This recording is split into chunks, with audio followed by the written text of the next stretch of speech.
বেলাগাম গতিতে স্কুটারে ধাক্কা সরকারি বাসে। যাদবপুরে দুর্ঘটনায় মৃত মা, অল্পের জন্য রক্ষা পেল শিশুকন্যা।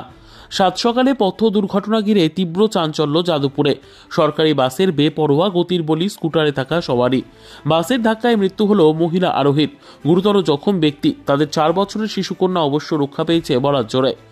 সকাল 7টা নাগাদ এই দুর্ঘটনার ফলে যাদবপুরের মতো জমজমাট এলাকায় উত্তেজনা, যান চলাচল ব্যাহত হয়। পরে ট্রাফিক পুলিশ পরিস্থিতি নিয়ন্ত্রণে আনে। দুর্ঘটনাস্থল থেকে ছোট্ট শিশুকে উদ্ধার করে যাদবপুর থানায় রাখা হয়েছে। খবর দেওয়া হয়েছে পরিবারকে। তদন্তে নেমেছে যাদবপুর থানার পুলিশ। পুলিশ সূত্রে জানা গিয়েছে, মঙ্গলবার সকাল 6:45 নাগাদ 4 বছরের মেয়ে অঙ্কিতা ও স্ত্রী দেবশ্রীকে নিয়ে ঢাকুরিয়া যাচ্ছিলেন বাঘাযতীনের বাসিন্দা প্রসেনজিৎ মণ্ডল। মেয়েকে ঢাকুরিয়ার বিনোদিনী বালিকা বিদ্যালয়ে পৌঁছে দিতে যাচ্ছিলেন তারা।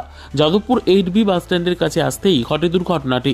প্রত্যক্ষদর্শীরা জানাচ্ছেন, সে সময় বাস স্ট্যান্ড থেকে যাদবপুর বেহালা চৌরাস্তাগামী S31 বাসটি সবে ছেড়েছিল।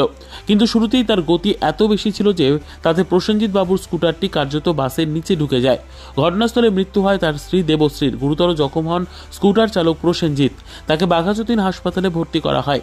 তবে এত বড় দুর্ঘটনার পর বলার জোরে অক্ষত 4 বছরের ছোট্ট অঙ্কিতা, তাকে নিয়ে যাওয়া হয়েছে যাদবপুর থানায়।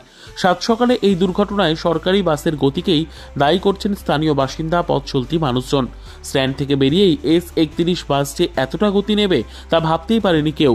অনেকেই বলছেন, রেষারেষির জেরে পথ দুর্ঘটনার কারণ হিসেবে অনেক সময় বেসরকারি বাসের চালকদের দায়ী করা হয়।